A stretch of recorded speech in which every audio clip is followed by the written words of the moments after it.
تێپەڕبوونی ساڵەکان دەرز و عیبرەت و ئامۆژگاری هەیە بۆ ئەو کەسانی کە ترسی خوا لە دڵیانایە، بۆ ئەو کەسانی کە بە خەبەرن و خەویان پیان نەکەوتووە.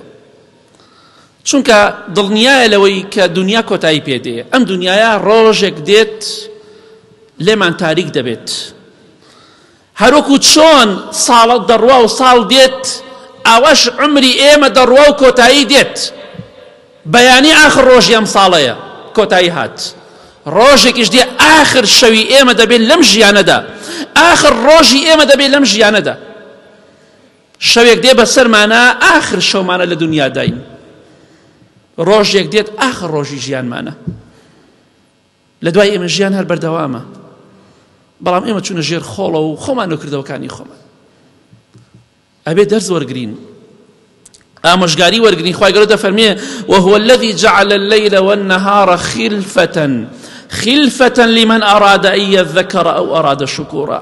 ئەم هاتنی شەو ڕۆژە بە دوای یەکدا عیبرەت و ئامۆژگاری و پەندی تایە، دەرزی تایە بۆ کێ؟ بۆ کەسانی کە بیریان هەیە، بۆ کەسانی کە دەیانێت سوپاسی خوا بکەن و بیر بکەنەوە.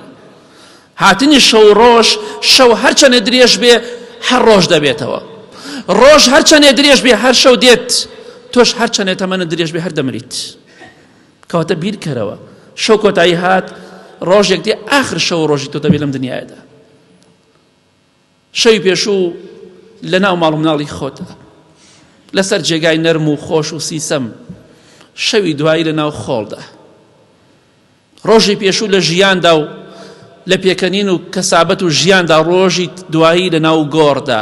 ناڵێن فڵان کەس خوالی خۆشبی ئەم شەو یەکەم شەوی ناو گۆڕێتی، دەی ئێمەش لە پێشمانە. دەتەوێ حەبڵی خوا غەفور و ڕەحیمە، دەڕۆم حەفلە دەکەم و هەڵدەپەڕم و گۆرانی دەڵێم و هەر کاتێ ویستم سەرم ڕووتەکەم و خواش غەفور و ڕەحیمە. خوا غەفور و ڕەحیمە بۆ کەسێ خۆی دەفەرمێ خوای گەورە ئین ڕەحمەت الله قەریب من المحسنین. ڕەحمی خوا نزیکە لەو کەسانی چاکەکارن، تۆ چاکەکار نیت.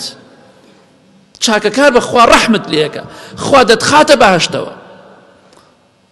بەڕێزم ژیان هەر چۆنێ بەڕێکی هەر کۆتایی دێ، بەڵام بۆ خوا بەڕێکە. چونکە بەڕاستی کاتێک دەزانین کۆتایی پێدێ، سبحان الله، شەو ڕۆژ بەرەکەتی نەماوە، تەمەنمان بەرەکەتی نەماوە. هەر کەسێک لە ئێمە بیرکەینەوە تەمەنێکمانەیە، کاتێک ئەزانین کۆتایی بە ژیانمان دێت، کاتێک ئەزانین سەر و ڕیشمان سپی بووە، هێزمان تیا نەماوە، تاقەتمان تیا نەماوە، هیچمان نەکردووە، نە بۆ دنیا و نە بۆ قیامەت. ئایا ئێمە ئێستا حالیان شتێکی وامان کردووە کە دڵخۆشمان کا لە دوای مردنمان؟ بخوا زەحمەت. چونکە بەڕاستی گوناه و تاوان دڵمانی ڕق کردووە. ئاگاین لە چی؟ زۆر زۆر ئاگامان لەوە نییە کە بۆچی دەژین، بێ ئاگاین بەڵکو لەوەی کە بۆچی هاتوونەتە ئەم دنیاە. کەواتە ئاگاداری خۆت بە، بزانە ئەم شەو ڕۆژەکە دێت و ساڵەکان دێ و ڕۆژەکان دێ و کۆتایی پێ دێ، ڕۆژێکیش دێ ئاخر ساڵی تۆیە، ئاخر مانگ، ئاخر هەفتە، ئاخر ڕۆژ، ئاخر شەو، ئاخر سەعات. کەواتە خۆت حازر کە بۆ ئەو سەفەرەی کە ئەوەی بەختەوەر بێ و براوە بێت بۆ بەهەشت دەڕوا، ئەوەشی دۆڕا و بێ پەنا بەخوا بۆ دۆزەخ دەڕوات. کامیانت پێخۆشە هەوڵی بۆ بدە.